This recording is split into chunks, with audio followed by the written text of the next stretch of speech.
کبھی آپ گئے بھی نہیں, ہمارے علم میں جب سے پیدا ہوئے مسجد اقصی آپ نہیں گئے. بالکل ٹھیک بتا رہے ہیں. اچھا بتائیے مسجد اقصی کے ستون کتنے ہیں؟ مسجد اقصی کے ستون کتنے ہیں؟ اللہ کے نبی صلی اللہ علیہ وسلم ایسے دیکھا مسجد اقصی کو, ستون نظر آئے. جو ستون ہوتے ہیں لائن میں, جب ایک ستون ہے اس کے پیچھے دوسرا ستون آتا, کبھی دوسرا ستون نظر نہیں آتا. ستون لائن میں, درخت لائن میں ہو تو ایک درخت کے پچھلا درخت نظر نہیں آتا. ایسے سرکار کچھ دیکھنے لگے. اللہ نے فرمایا جبریل میں حاضر ہوں. یا اللہ کیا حکم ہے؟ میں نے تجھے طاقتیں دی ہیں, قوتیں دی ہیں, مولا حکم تو کر. میں دیکھ میرے محبوب سے پوچھ رہے ہیں ستون کتنے ہیں, ستون کے پیچھے ستون آ گیا ہے. یا اللہ حکم کیا ہے؟ فرمایا اسی طرح مسجد اقصی اٹھا کے مصطفیٰ کے سامنے کر دے. جبریل امین آئے, اسی طرح مسجد اقصی کو اٹھایا اور اٹھا کر نبی کریم صلی اللہ علیہ وسلم کے سامنے کر دیا, دار عقیل پہ رکھ دیا. اللہ کے نبی صلی اللہ علیہ وسلم دیکھتے گئے, ستون بیان کرتے گئے. اتنے ستون ہیں. یہ ہیں اللہ کے نبی صلی اللہ علیہ وسلم. جبریل کی طاقت اللہ ارشاد فرماتا ہے قرآن کریم میں, ذی قوت عند ذی العرش مکین, وہ قوت والا ہے, وہ طاقت والا ہے, عرش والے مالک کے ہاں وہ بڑی عزت و کرم والا ہے. تو جبریل امین, تو جسے اللہ طاقت والا ہے اس کی طاقت کا انکار کون کر سکتا؟ حضرت یوسف علیہ السلام, آپ کو جب بھائیوں نے پکڑا, گلے میں پھندا ڈالا, کنویں پہ لٹکا دیا, کنویں پہ لٹکا کر انہوں نے رسے کو کاٹ دیا کہ نیچے گر جائے, ادھر رسہ کٹ چکا ہے. اللہ نے فرمایا جبریل, یا اللہ حاضر ہوں. سدرۃ المنتہا پہ جبریل ہے. مولا حکم دیکھ, یوسف علیہ السلام کے گلے میں رسہ ڈال دیا گیا اور رسہ کاٹ بھی دیا گیا. یا اللہ حکم کیا ہے؟ کھو کے پیندے میں پہنچنے سے پہلے پہلے اپنے پروں کو بچھا دے. ایک سیکنڈ کے بھی 1000ویں حصے سے پہلے جبریل وہاں آتے ہیں اور اپنے پر بچھا دیتے ہیں. حضرت یوسف علیہ السلام پروں پر یوں گرتے ہیں جیسے بچے کو جھولے میں رکھا جاتا ہے, ایسے آگے. پھر جبریل امین بڑے آرام سے ایک پتھر پہ بٹھا دیا. اب پتھر پہ بٹھایا تو وہ کنواں تھا کڑوا, اس کنویں تھے موذی جانور تھے. جیسے ہی حضرت یوسف علیہ السلام کے قدم لگتے ہیں سارے جانور ختم ہو جاتے ہیں, کنواں سب سے میٹھا بن جاتا ہے.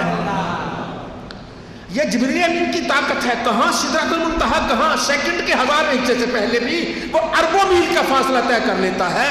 تو یہ جبریل امین نے سارا مسجد اقصی کو اٹھایا اور اٹھا کر نبی کریم صلی اللہ علیہ وسلم کے سامنے کر دیا. تو اللہ نے کبھی بھی اپنے مصطفیٰ کو کسی کے سامنے رسوا نہیں ہونے دیا, بلکہ جو مصطفیٰ کی شان بھی بیان کرتا ہے, وہاں بھی اللہ اپنے محبوب کا دفاع کر لیا کرتا ہے اور اللہ رب العزت مہربانی فرماتا ہے.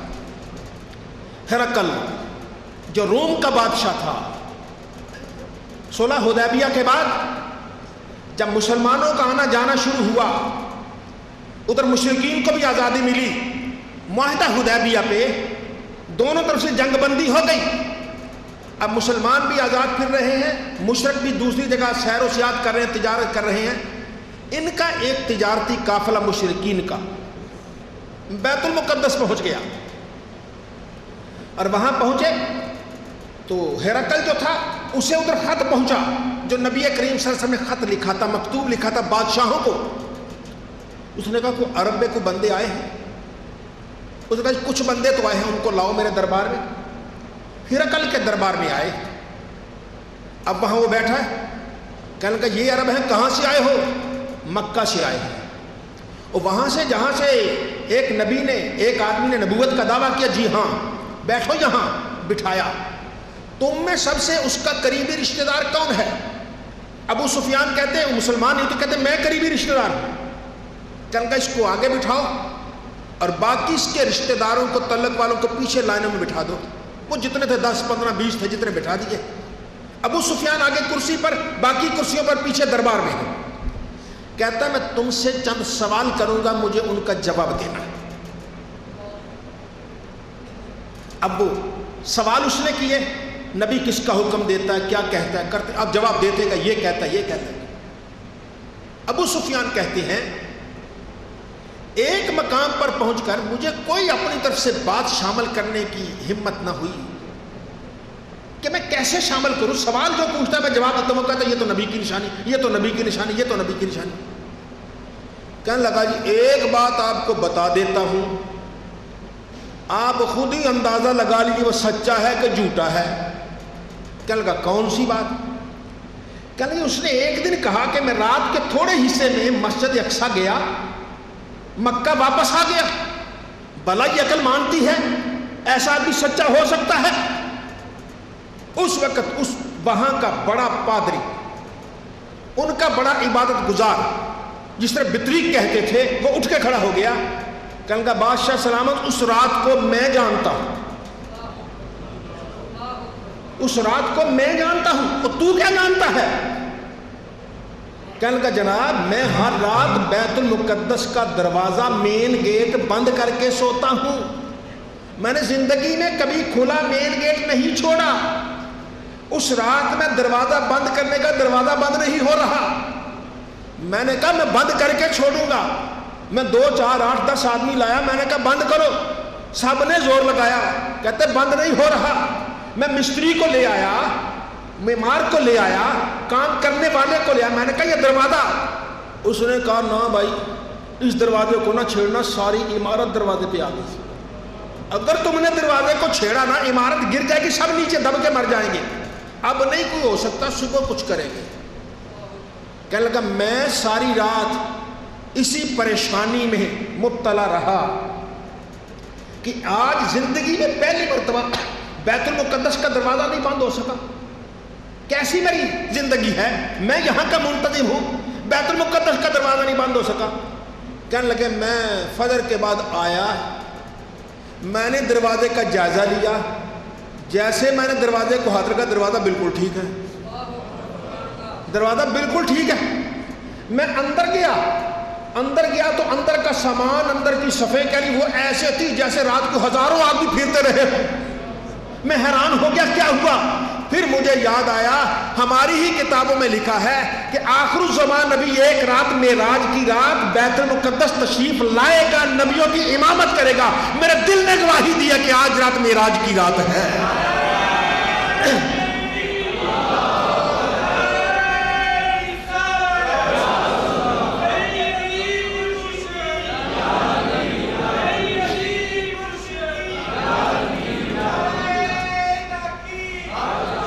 یہ تو ذات اقدس وہ ہے کہ جہاں بھی کوئی تنقیص کرنا چاہتا ہے، بیگانوں ہی کی محفل میں کوئی آپ کو جھوٹا کہنا چاہتا ہے، کبھی نہیں ہو سکتا. اللہ کوئی نہ کوئی ایسا پیدا کر دیتا ہے جو اسے سچا کہہ دیا کرتا ہے. اللہ رب العزت کی مہربانی اور رب تعالیٰ کا لطف و کرم ہے. نبی عربی صلی اللہ علیہ وآلہ وسلم تشریف لے آئے. کفار اس منصوبے میں ناکام ہو گئے کہ بیت المقدس کا نقشہ. کہنے لگے اچھا ہمارا فلاں قافلہ آ رہا ہے، بتاؤ کب آئے گا. اللہ کے نبی یہ تو نہیں دیکھنے کے فلاں قافلہ کو آ رہا ہے، نہیں آ رہا، آئے گا تو کب آئے گا. یہ قافلہ بیت المقدس گیا تھا، کب آئے گا. آپ نے فرمایا سورج کے ڈوبنے سے پہلے. آج وہ سورج کے ڈوبنے سے پہلے پہنچ جائے گا. کہنے لگے اچھا وہ فلاں قافلہ کب آئے گا. فرمائے گا کل جب فجر کو دن کے وقت سورج نکلے گا قافلہ آ جائے گا. جیسے سورج نکلے گا ویسے قافلہ آ جائے گا. اب اللہ کی بے نیازی دیکھیے، پہلے قافلے کو کام پڑ گیا اور کام پڑتے ہی وہ رک گیا. ادھر اللہ کے نبی نے فرمایا تھا کہ سورج ڈوبتے ہی قافلہ آ جائے گا. اب سورج نے پہلے ڈوب جانا ہے، قافلہ لیٹ پہنچنا ہے، اس لیے اللہ رب العزت نے انتظام فرمایا، حکم دیا اس سورج کو، اے سورج میں نے ساری خدائی اپنے محبوب کے لیے پیدا کی ہے. اگر آج میرے محبوب کی زبان سے نکل گیا ہے کہ قافلہ تیرے ڈوبنے سے پہلے آئے گا، میں اس وقت تک تجھے ڈوبنے کی اجازت ہی نہیں دیتا جب تک قافلہ مکہ مکرمہ پہنچ نہیں جاتا. وہ کافر ہکے بکے سورج ڈوب ہی نہیں رہا، ڈوب ہی نہیں رہا، ڈوبے کیسے. جس ذات کی خاطر اللہ نے ساری کائنات بنائی ہے اس کی زبان سے جو نکل گیا ہے. ادھر قافلہ آتا ہے, وہ سامنے قافلے ایک دیکھتے ادھر سورج غروب ہو جاتا ہے. یہ وہ ذات محمد مصطفیٰ ہے کہ اللہ رب العزت نے ہر جگہ ہر مقام پر اہتمام کیا ہے. کوئی کسی بھی طریقے سے آپ کو نیچا دکھانا چاہے نہیں, جسے بلند کرنے والا اللہ ہو, جسے شان دینے والا اللہ ہو, جس کا ذکر اللہ نے آسمان کی بلندیوں پر کیا ہو, اس کی عزت و عظمت کا اندازہ کون لگا سکتا ہے؟ وہ آپ نے تو اخبارات میں بھی پڑھا ہوگا, کتابوں میں موجود ہے کہ جو چاند پر سائنسدان جنہوں نے پہلا قدم رکھا, وہ واپس آنے کے بعد ایک دن دنیا کا چکر لگا رہا تھا, مصر سے گزرا تو مصر کی ایک زمین سے اذان کی آواز آ رہی تھی. آواز آتے ہی چونک پڑا, کہنے لگا یہ آواز کیسی ہے؟ جب آیا اشہدو ان محمد رسول اللہ, محمد مصطفیٰ اللہ کے رسول نے گواہی دیتا ہوں, کہنے لگا یہ آواز کیسی ہے؟ لوگ حیران ہوئے, کہنے اس میں کیا ہے؟ کہنے لگا جب میں چاند پہ گیا تھا تو میں نے آواز یہ وہاں بھی سنی تھی. اللہ رب العزت کے پیارے نبی صلی اللہ علیہ وسلم نے اپنی آواز سنوا دی, اپنے نبی کی شہادت کی آواز سنوا دی. اس کے بعد اس کو بڑے پیسے دیے, لالچ دی گئی, یہ اپنا بیان بدل لو, اس نے نہیں بدلا. پھر اربوں ڈالر اسے دیے گئے, پھر اس نے اپنا بیان واپس لے لیا. یہ اس کا معاملہ ہے, لیکن ایک مرتبہ تو اللہ نے اس کی زبان سے نکلوا دیا, یہ وہ آواز ہے جب میں نے چاند پر بھی سنی ہے. تو محمد مصطفیٰ کے تذکرے آپ کے ڈنکے زمین پہ ہی نہیں ہیں, آسمان اعلیٰ پہ بج رہے ہیں. یہ زمین کیا ہے, آسمان کی وسعت بھی محمد مصطفیٰ کے انوار سے جگمگا رہی ہے.